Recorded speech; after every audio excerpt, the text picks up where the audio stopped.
Okay, turkey, roasting, boning.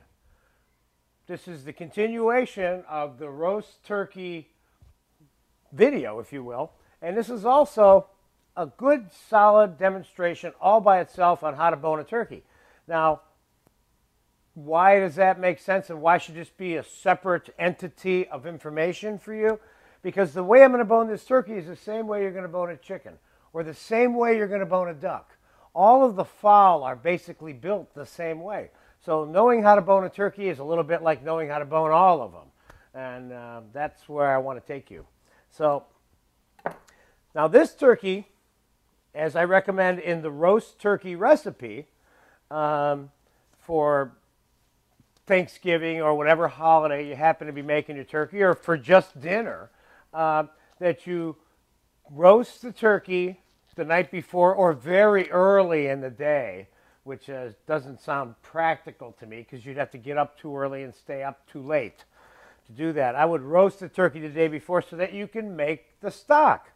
The whole reason you want to roast the turkey the day before is so that you can have the best gravy in the world. Now, what do I mean by the best gravy in the world? First of all, I don't mean that if you don't do it my way, you're not going to have a good gravy.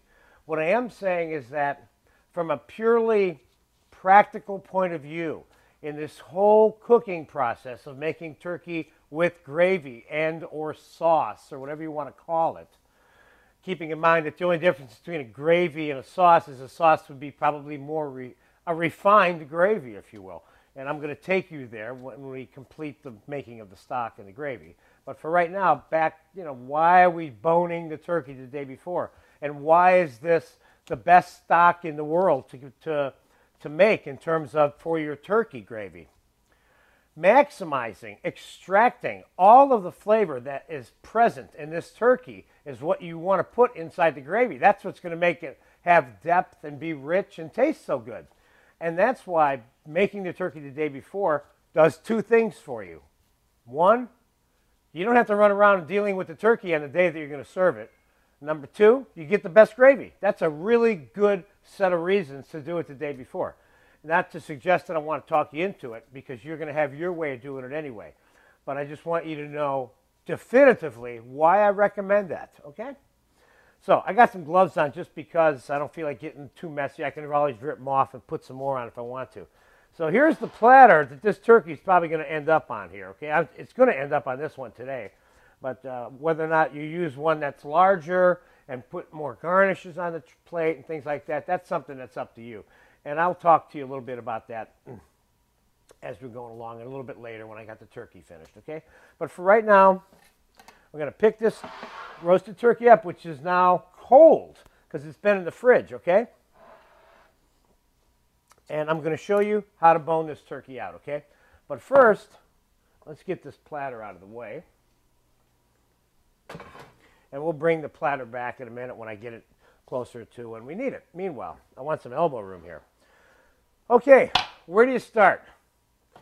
You start by taking the legs off. That's where I start, okay? Now, how do you take a leg off? You cut the skin, and this is in the way, okay? So I'm going to pull that out of the way, but I want to keep that intact because I want to use that as part of the presentation on the plate, because what I'm going to do is I'm going to reassemble this turkey so that it still looks like the turkey a little bit, all right?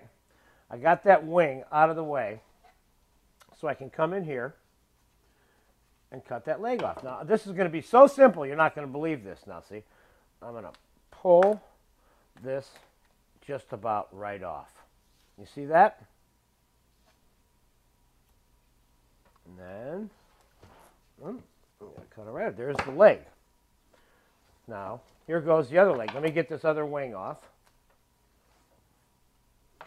Hold that over there. Same thing again. I want to keep the skin intact because sometimes you want to assemble the thing on the serving platter with the skin on it. Same thing again, right through here. And I'm just going to pull it off. See how it just pops right off for me? Now I got the two legs there. Of course, we're going to break these down when we put them on the platter. Now here's something that's fairly important that you need to understand about your turkey. This thing right here, that piece of meat, and there's one on this side too, right there, that's referred to as the oyster of the turkey, okay? Now,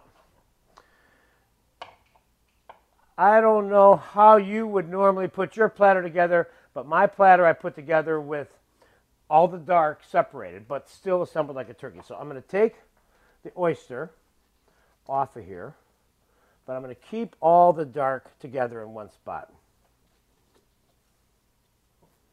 Now before we go at the rest of this carcass, I'm going to get all the primary pieces off of there. That's going to be these, which are these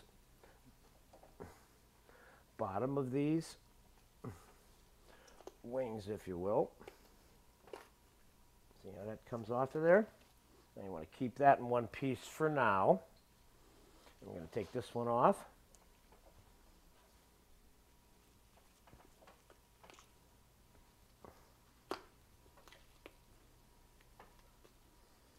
These are part of the white meat package.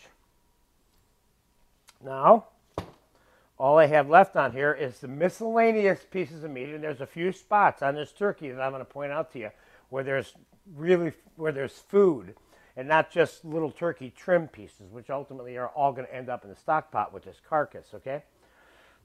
To remove the breast in two pieces, which is what I recommend, keeping the skin intact. Notice how the skin is still intact. Now I normally slice it with the skin on because it looks still like a turkey, and then it slips off so easily if you don't want to eat it that it's not going to bother anybody who doesn't want to eat the skin because they can take it off easily. So right here in the middle of this turkey, there's the breastbone. And right here, there's a wishbone. Now I'm going to show you how to get the wishbone out, which you got to be able to do, and how to take these breasts off and keep them in one piece. So there's a bone right here in the middle of this turkey, right here. And I'm going to cut an incision along the side of that bone. Now, right here is the wishbone, like I said, as it's called. And I'm going to come down, I'm going to hit the wishbone, and now I'm going to cut along the wishbone. You see there?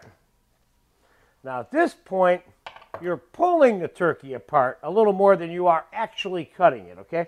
So first, a little bit like I pulled the leg off. It just kind of pulled off. I gave myself the ability to pull it off by making a couple of little incisions. Now, I'm going to go down a little bit further here. Now I'm going to pull and cut and scrape a little bit. You see how I'm pulling? You getting that, Richard? See how I'm pulling it off, and then I'm just kind of scraping down a little bit here. Pulling a little bit more, scrape a little bit more, pull it, now boom, there it is, it's off. There's one breast with the skin still on it, all right? Let's put that in our pile over here. And now I'm going to do the same thing to the other side that I just did. Now see, here's the wishbone right here. I got that part exposed. Now I'm going to cut along this backbone that's right here, or this breastbone rather, right here. I'm going to make another incision on this side to get the other half of the breast off.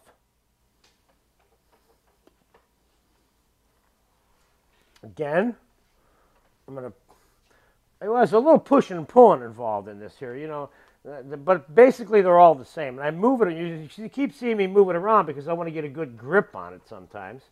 But same thing, I'm taking my knife and I'm moving it down. I hit the wishbone. When I hit the wishbone, I cut along the wishbone. See, that way I don't leave too much turkey meat behind on the carcass. Whatever's left behind, of course, we can cut it off and scrape it off and all that. Now, same thing again.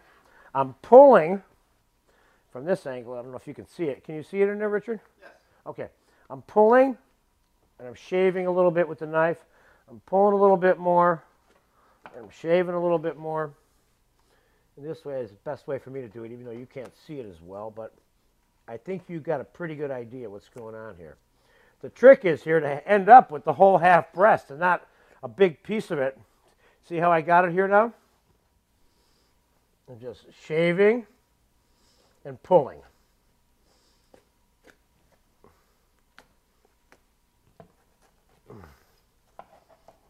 There you go. Now I've got that. I got 2 half breasts. I'm gonna show you how all that's gonna get cut and broken down and put on the platter. But for right now, let me just put my glasses on so I can see what I'm doing here. I'm getting down to some detail action here. I want to make sure I don't miss anything.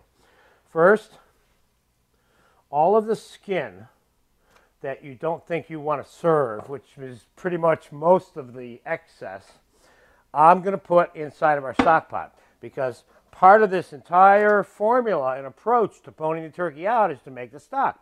So I got a stock pot here. I'm going to put scraps in the stock pot, but scraps only. Okay? For right now, we're just going to set that over the side so we have a little room. Okay, now I got extra pieces of meat. I missed a little piece of breast there. That goes with the white meat. And let's go back and get that other oyster. Looks like I got the one from this side. Here we go. There's a bunch of meat over here. There ain't going to be much left here. You're going to see. We're going to get most of it. A lot of it you can just pull off. You don't have to get into a big cutting thing with all this. I want to nibble on this while I'm eating, while I'm doing this, but it probably wouldn't look good, so I'm not going to. That looks pretty clean. You got a little scraps like this here and here, but that's the bulk of that. Now, and then I'm going to show you how to get that wishbone out. Because on the tray, when you present your turkey, you put the wishbone right on the tray, you know? So I got some more meat here. Let's get some of that off. And here's the oyster I took off before. And here's the oyster on this side that I did not take off, which I'm going to take off right now. See? This is considered by some, this piece right here. And there's the other oyster right there. These are the 2 oysters. This is considered to be, by some, the best part of the turkey. That's why they call it the oyster. So let's see if I got any more stuff to get off here. Oh, yeah, I got some stuff over here.